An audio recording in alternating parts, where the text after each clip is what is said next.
Hello, well, this is 6 Minute English from BBC Learning English. I'm Sam. And I'm Neil. In this program, we are discussing something we have hit a lot about during the pandemic. Kindness. When was the last time you did something kind for someone else, Sam? I gave my mum flowers last week. That was kind, and how did it feel? It felt good knowing I would make her happy. Right, is something that psychology has started to prove scientifically, but that most of us knew all along. We feel just as good being kind to someone else as when someone is kind to us. It reminds me of something called a random act of kindness. Have you heard of that, Neil?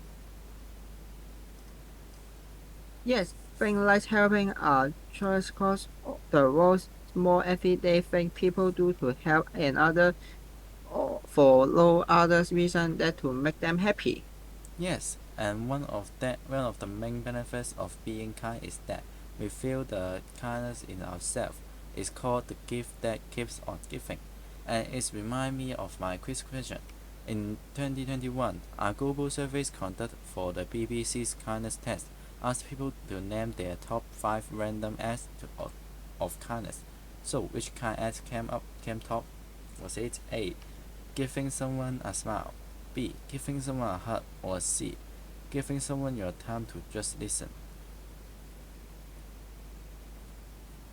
That all sounds wonderful, but what I really like is a nice big hug.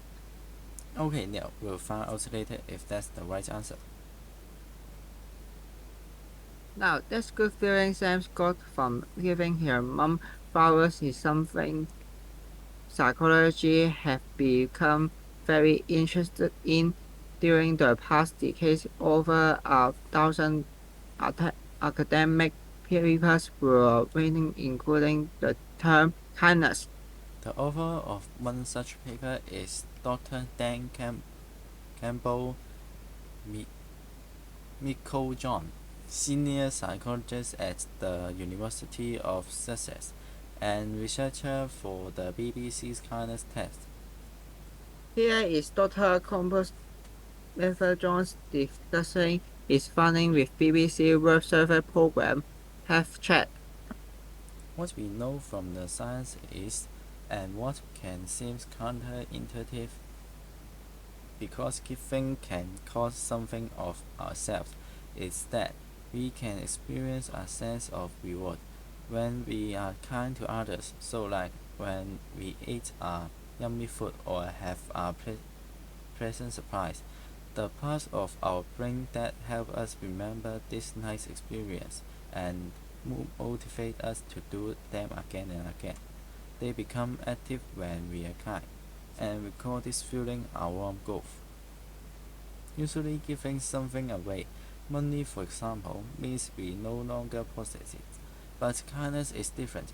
Both the giver of kindness and the receiver experience what Dr. Campbell John calls a warm growth, an inner feeling of happiness. Nevertheless, for some people, giving something away equals losing it. So for them, being kind seems counterintuitive, opposite to the way you expect things should happen. But on a chemical level, the brain doesn't agree. For our brain, being kind feels as good as any other pleasurable activity. For example, eating something yummy, something delicious, which tastes good. Okay, Sam, I can see that being kind is great in my personal life, but what about the ruthless work of business or politics? Surely there's not peace for kindness there. It is true that in many countries politics involves fierce debate and criticism of any who disagree with you, but there are those who believe it doesn't have to be like that. Jennifer, for one, she is co-creative of the movement called position in politics and author of the book we reading with the artist journal Edison. Listen as Jennifer explains her vision to BBC World Service Program Health Check.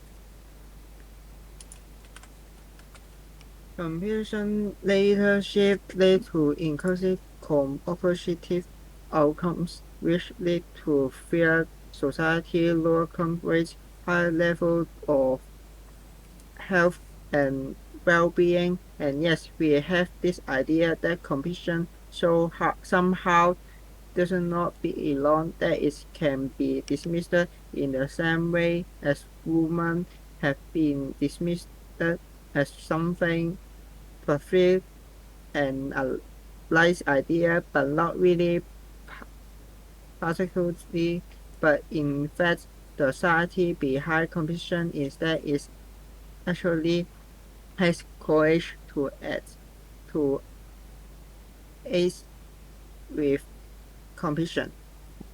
Jennifer wants politics to be based on compassion, a strong feeling of empathy with the suffering of others and a wish to help them. She says kindness is sometimes dismissed as fluffy, soft, and woolly. Sometimes something's not considered serious or important, but in fact, being compassionate is not easy and takes courage.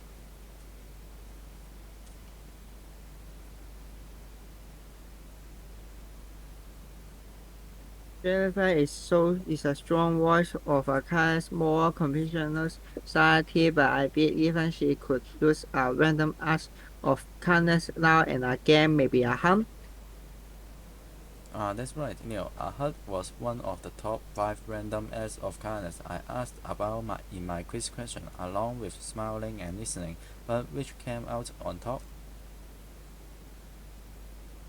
I say it was B, giving someone a hug. So, was I right?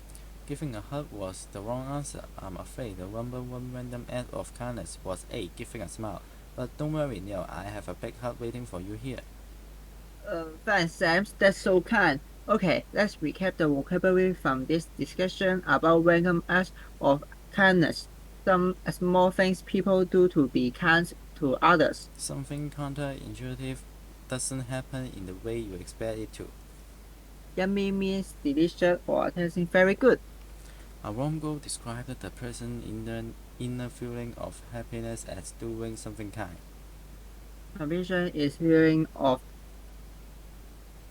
sympathy for the suffering of others and a wish to help them.